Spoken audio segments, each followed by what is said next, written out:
Watch the review of the episode 53. रिदा मुझे कभी call नहीं करेगी। कुछ जुमले सिर्फ अल्फाज नहीं होते, वो एक टूटी हुई जिंदगी का ऐलान होते हैं। बिल्कुल। आज हम एक ऐसे ही ऐलान पर बात करने वाले हैं। एक ऐसी कहानी जो सिर्फ ड्रामा नहीं रही, बल्कि देखने वालों के दिल में आप कह लें एक आईना बन गई। हम बात कर रहे हैं शिकंजा की किस्त 53 की, और आज की इस गुफ्तगू का मकसद सिर्फ कहानी दोहराना नहीं है, बल्कि ये समझना है कि आखिर ये किस्त इतनी ज्यादा, इतनी असरअंगेज क्यों है। और ये समझना बहुत ज़रूरी है, क्योंकि अच्छी कहानियां सिर्फ तफरीह नहीं करती, वो हमें कुछ सोचने पर मजबूर करती हैं।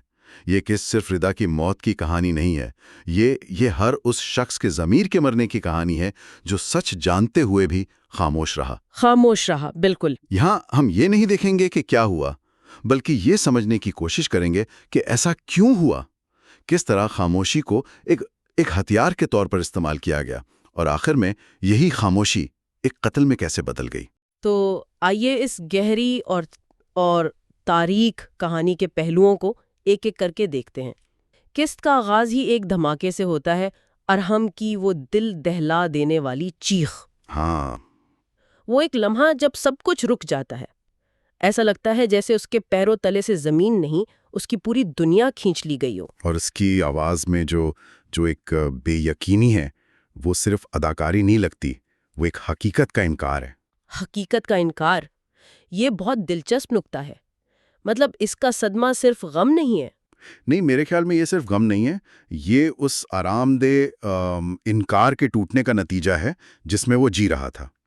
वो शायद कहीं ना कहीं जानता था कि हालात कितने ख़राब हैं, लेकिन उसने खुद को यकीन दिला रखा था कि सब ठीक हो जाएगा। अच्छा। वो चीख उस झूठ के टूटने की आवाज़ है, और इसी लम्हे कहानी का मरकज़ रिदा बन जाती है। वो लड़की जिसने कभी बगावत नहीं की, हर जुल्म, हर इल्ज़ाम, हर ताना चुपचाप सह लिया। और यहीं पर वो सवाल पैदा होता है जो शायद इस पूरी कहानी की बुनियाद है। क्या खामोशी, क्या वाकई सब्र होती है, या कभी-कभी यही खामोशी खुदकुशी के मुतरादिफ बन जाती है? बिल्कुल। ये सोच ही कितनी खौफनाक है कि एक मासूम लड़की को जीने से ज्यादा आसान मरना लगा। उसने अपनी इज्जत बचाने के लिए जिंदगी जैसी कीमती चीज छोड़ दी। यहाँ कहानी हमें एक नफ्सियाती कैफियत दिखाती है जिसे माहिरीन लर्न्ड हेल्पलेसनेस कहते हैं, मतलब सीखी हुई बेबसी। सीखी हुई बेबसी। जी, रिदा को उसके इर्द गिर्द के निज़ाम ने, उसके अपने लोगों ने बार बार ये सिखाया कि उसकी आवाज़ की कोई कीमत नहीं, उसकी मुज़ाहिमत बेकार है।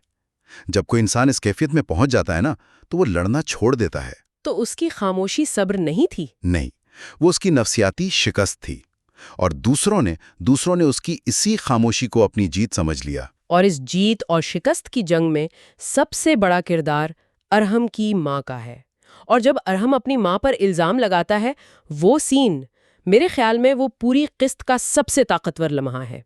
हाँ, बिलाशुबा। जब वो कहता है, आज तुमने सिर्फ एक इंसान को नहीं मारा, तुमने दो को मार दिया। इस जुमले में इतना वजन है कि वो स्क्रीन से निकलकर देखने वाले के सीने पर बैठ जाता है। ये एक बहुत ही पेचीदा लम्हा है।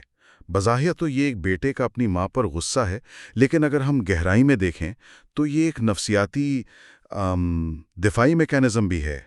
अच्छा, वो कैसे? क्या अरहम सिर्फ अपनी माँ को मुर्दे इल्ज़ाम ठहरा रहा है, या वो लाशऊरी तौर पर अपना जुर्म भी उस पर डाल रहा है, अपनी खामोशी, अपनी बेअमली का बोझ? ओह, ये तो मैंने सोचा ही नहीं था। ये कहकर कि तुमने दो को मार दिया, वो एक तरह से खुद को उस जुर्म से बरील इज़्ज़िम्मा करार देने की कोशिश कर रहा है। ये सिर्फ गम नहीं, ये जुर्म और खुद को बचाने की एक कशमकश है।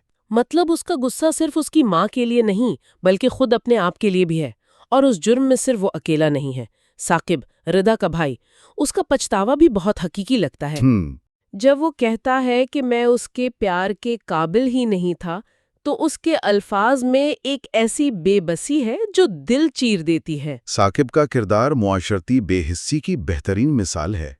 माहिरीन उमरानियात इसे बाईस्टैंडर्ड एपैथी कहते हैं। अच्छा। मतलब जब कोई शख्स जुल्म होता देखकर भी मदद नहीं करता, क्योंकि उसे लगता है कि मुदाखलत करने की समाजी कीमत बहुत ज्यादा होगी। साकिब अपनी बहन से मोहब्बत करता था, लेकिन मुआशरे का डर, लोगों की बातों का खौफ और शायद अपनी कमजोरी उसे अमल करने से रोकती रही। बिल्कुल। इसका किरदार हमें ये सिखाता है कि गैर जानिबदारी कोई ऑप्शन नहीं होती। जुल्म के सामने खामोश रहना जालिम का साथ देने का बराबर है। एक तरफ ये पछतावे और इल्जाम है और दूसरी तरफ एक बिल्कुल मुख्तलिफ दुनिया है, ज़ेनत और उसकी माँ, हाँ, जो अपनी जीत का जश्न मना रही हैं। ये तज़ाद इतना शदीद है कि देखने वाले को तकलीफ होती है। और यही स्क्रिप्ट की खूबी है।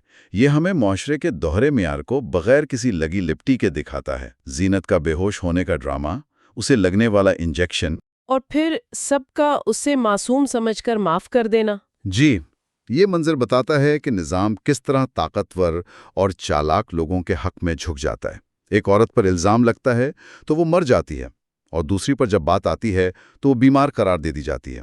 और सबसे खौफनाक बात तो ये है कि वो खुद को गुनाहगार भी नहीं समझती। उनका वो मुकालमा all is fair in love and war, हाँ, वो इस सूरत हाल में कितना खतरनाक बन जाता है।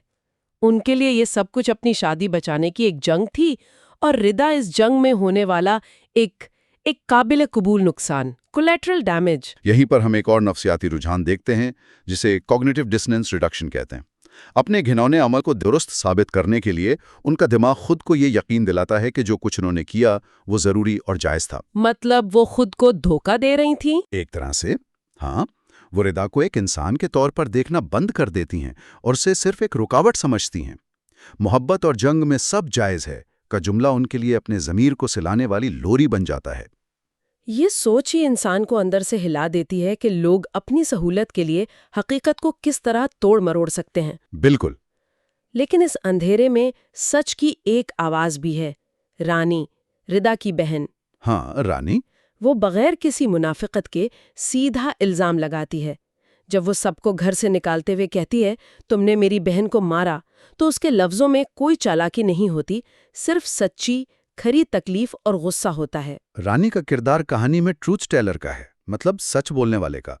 वो इस इज्तिमाई खामोशी और मुनाफिकत के पर्दे को फाड़ देती है जिसमें सब जी रहे थे। जहां रिदा खामोश अजियत की अलामत थी, वहीं रानी उस दबे हुए गुस्से की आवाज है जो बाहर निकलने को बेचैन था। इसका किरदार जरूरी है क्योंकि वो उन लोगों के ज़मीर को झंझोड़ती है जो अब तक आराम से बैठे थे। जब पता चलता है कि रिदा ने लिखना छोड़ दिया था क्योंकि उसे याद ही नहीं रहता था कि क्या लिखना है, ये छोटी सी तफसील बहुत कुछ कह जाती है। ये सिर्फ एक जज्बाती लम्हा नहीं, ये कहानी सुनाने का एक शानदार तकनीकी इस्तेमाल है। इसे ऑब्जेक्टिव कोरिलेटिव कहा जाता है। Objective correlative? जी, जहां कोई बेजान चीज किसी किरदार की अंदरूनी हालत की अक्कासी करती है। वो खाली डायरी, रिदा की खाली जहन, उसकी मिटती हुई याददाश्त और उसकी खोई हुई शनाख्त की अलामत बन जाती है। वाह! लिखारी हमें मुकालमों से नहीं बताते कि रिदा अंदर से मर चुकी है। वो हमें ये खाली डायरी दिखाकर महसूस करवाते हैं। ये खालीपन, ये किसी भी चीख से ज्यादा बुलंद है। ये वाकई गहरी बात है। डायरी उसकी खामोश चीखों का रिकॉर्ड बन जाती है।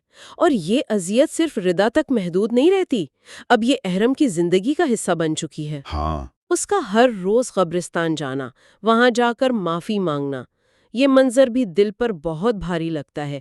वो एक जिंदा लाश बनकर रह गया है। उसका कब्रिस्तान जाना सिर्फ एक रस्म नहीं, ये उसके ना खत्म होने वाले जुर्म के एहसास का इजहार है। वो रिदा से माफी नहीं मांग रहा क्योंकि वो जानता है कि अब बहुत देर हो चुकी है। वो अपने ज़मीर के बोझ को हल्का करने की कोशिश कर रहा है। और उसका वो जुमला, मैं तुम्हारी माँ और बीवी दोनों की तरफ से माफी मांग रहा हूँ, ये सिर्फ रिदा के लिए नहीं, ये इस पूरे निजाम से माफी है जिसने एक बेगुनाह की बलि चढ़ा दी। वो कब्रिस्तान नहीं जाता, वो अपने बनाए हुए कैद खाने में जाता है। और फरहत का एक मुकालमा है जो शायद पूरी किस्त का खुलासा है।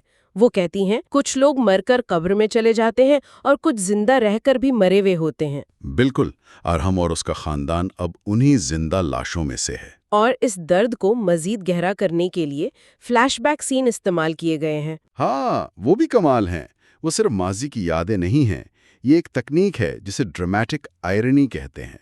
जब हम रिदा को जिंदा, मुस्कुराते हुए, बिरयानी बनाते हुए देखते हैं तो हमें पता होता है कि इसका अंजाम क्या होने वाला है। और ये इल्म हमारे हाल के दर्द को और बढ़ा देता है। सही। खास तौर पे वो सीन जब वो मजाक में अरहम से कहती है कि मरने की बात फिर की तो मैं तुम्हें मार दूंगी। उस जुमले में छुपी तल्ख हकीकत और اور ستم ظریفی دیکھنے والے کو توڑ کر رکھ دیتی ہے۔